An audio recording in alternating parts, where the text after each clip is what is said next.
Hello students, this is in continuation with the part 1 in which we have studied about the first stage of labor, the true labor pains. So now coming to the second stage. In second stage, as we know that it is from full dilatation of cervix onward. Now this is the fetal stage. On PV examination, what are we going to find? That the show, which was a little blood stained discharge, now the blood increases, means the show is a little more than previously it was. There is a bearing down sensation. The female tells you that now things are not in her control, and there is a lot of rectal pressure, and even anal dilatation is visible. So at that time, what we are going to do is shifting the patient from the labor room to the delivery table. Now patient is shifted to the delivery table and is placed in a lithotomy position. You all must have seen that there are two stirrups which are hanging from both the sides of the delivery table, and it is a well abducted position. And we observe the contraction are auscultated after every 5 minutes. Now we had seen earlier that the contractions were earlier auscultated after every 15 to 30 minutes in the first stage. As compared to second stage, we are observing the fetal heart sounds every 5 minutes. We are auscultating, and even after every contraction it wanes off, we hear the fetal heart sound. Because this is a very critical stage, there are chances of fetal distress at this moment. Otherwise also it is throughout the labor, but here we are much more concerned than earlier. Now, so the contractions are also of more intensity and are occurring frequently. Every 2 to 3 minutes there is a contraction which is lasting for about 50 to 60 seconds. So now when the patient is placed in the lithotomy position, the parts are cleaned with an antiseptic solution, that is Savlon or Betadine, and then draping is done. We put on the leggings, and there is a cut sheet. This is a green sheet or any disposable sheet, and the area of the perineum is cut in between. There is a circular cut in the sheet so that we can work on that area. Delivery process is possible, and rest of the area is covered with the sterile leggings. If the patient is having difficulty, if we find that bladder is full and the patient was not able to pass urine because the head was descending down, so in that case we may empty the bladder with a plain rubber catheter, and then after it can be removed. Now gradually we find that the contractions are occurring place, and crowning is that with every contraction we find that the head is coming, and we see at a point when the contraction goes off, but the head the head is still visible. We can see that the perineum, the introitus is stretched by the coming part. Okay, the presenting part is separating the introitus even after the contraction has passed, and it is not receding back. So that process, that time is called as crowning. And with the height of the contraction, we give a incision on the perineum.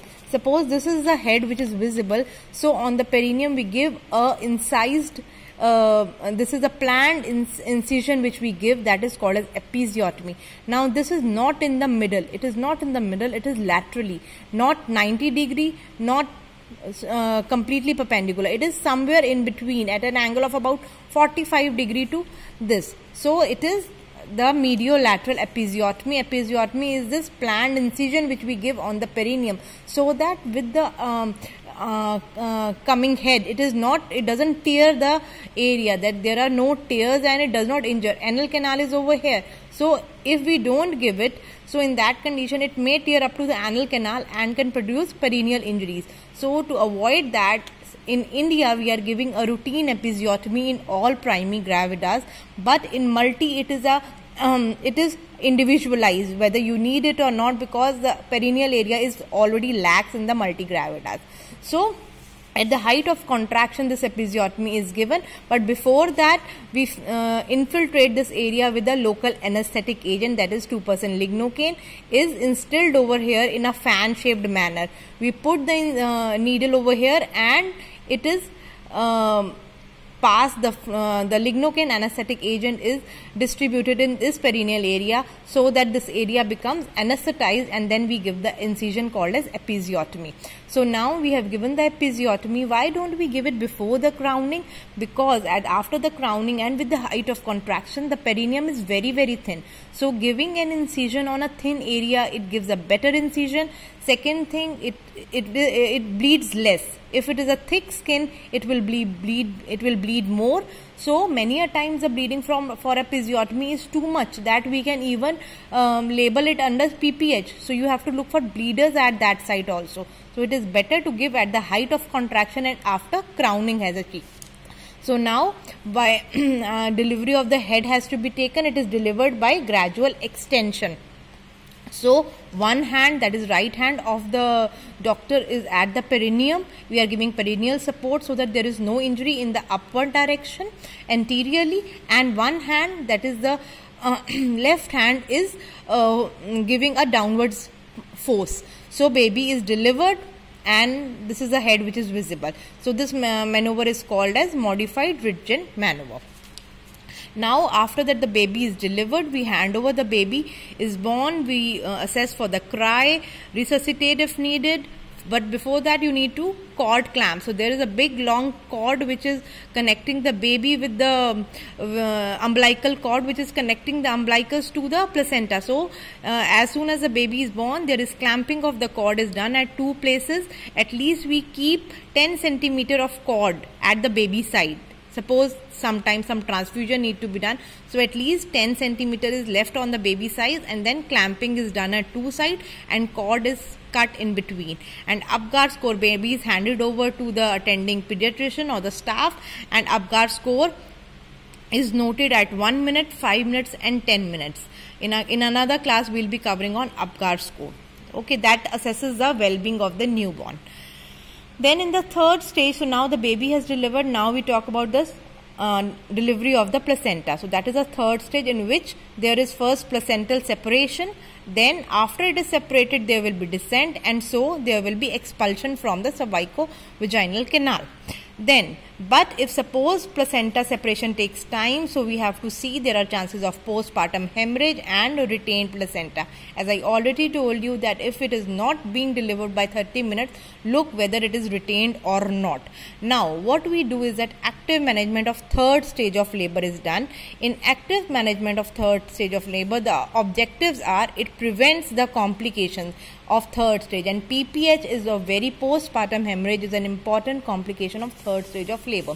So what are the objectives of what are the components of active management of third stage of labor is that first we give the injection of oxytocic or ureterotonic agent after the delivery of the baby. So as soon as the baby is delivered, we give any oxytocic agent, means to maintain the tone of the uterus, so that uterus doesn't goes into atony and results into PPH. So we give active management is we are actively doing to prevent the complications of third stage of labor. So we give a drug that is oxytocic or methergin. There are few drugs which we give for maintaining the tone of the uterus immediately after the baby is born. Then after that, we along with that, the delivery of placenta is done by controlled cord traction. So in controlled contraction, let us suppose a baby is delivered and here only the umbilical cord is hanging. So if we just pull the umbilical cord, there are chances that I may invert the uterus. There are chances of uterine inversion, that the uterus may also come down along with the pulling of the cord. So we don't pull the cord as such. We use this technique of controlled cord traction, in which with one hand I am pulling the cord and with the other hand there is support on the pubic symphysis, so that the fundal area, the uterine area, it remains at place, and from one end I am pulling the cord. So but it is done that this thing is called as controlled cord traction, that by the cord traction we are descending it down, but at the same time we are holding the uterus at place, so there are minimal chances of uterine inversion. And third is fundal massage. So these are the three components of active management of third stage of labor. Fundal massage is done every 15 minutes so that the tone of the uterus is maintained and there is less chances of PPH, and it can be repeated after every 15 minutes. The patient herself only is told many a time that she can just keep on massaging the fundus so that it remains hard and globular. So now what are the signs of placental separation? How do we come to know that placenta is now at a position of getting separated? So we don't pull it as such or wait. How are we going to know? So yes, there are certain signs that now placenta is ready for delivery. It has separated and now you can deliver it. So the method is controlled contraction, but you are going to apply that method only after you see that placenta is separated. Now what are the signs? There is sudden gush of blood from the vagina. So as soon as placenta is separated, so that part there are blood vessels get open, because earlier they were covered because of placenta, but now placenta is separated from its position, so the sinuses get open and the blood start rushing down. So there will be a time when we will find suddenly the bleeding has increased. So that is one sign. Second thing, the uterus. Now it has been separated from the uterus. It is coming down into the uterine body and then into the cervix. It is coming down. So what are we going to find? That uterus is now, it is becoming a globular hard organ.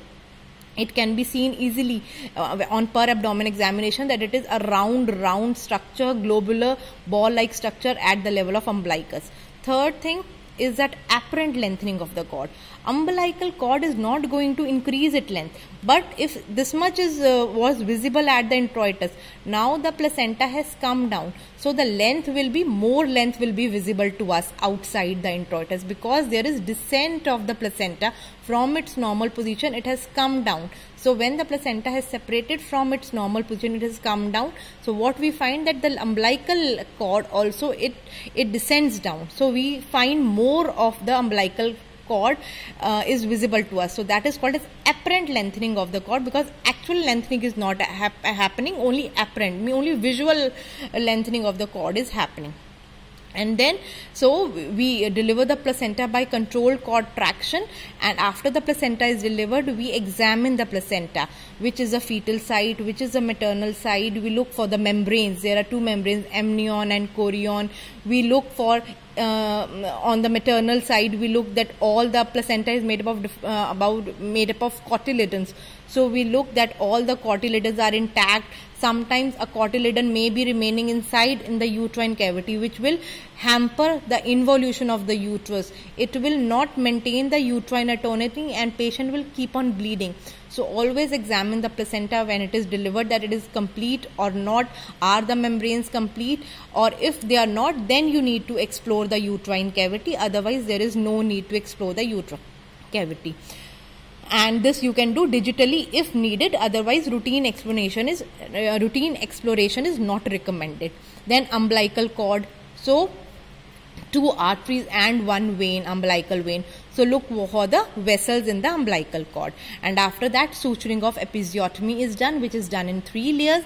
In the next section, I'll be taking episiotomy and all about it. Then comes the 4th stage. 4th stage is the arbitrary observation stage. We look for the vitals, bleeding, and all for the well-being of the baby and the mother. So go through this through your books, and with if any queries, just come back or put on the queries on the WhatsApp. Thank you.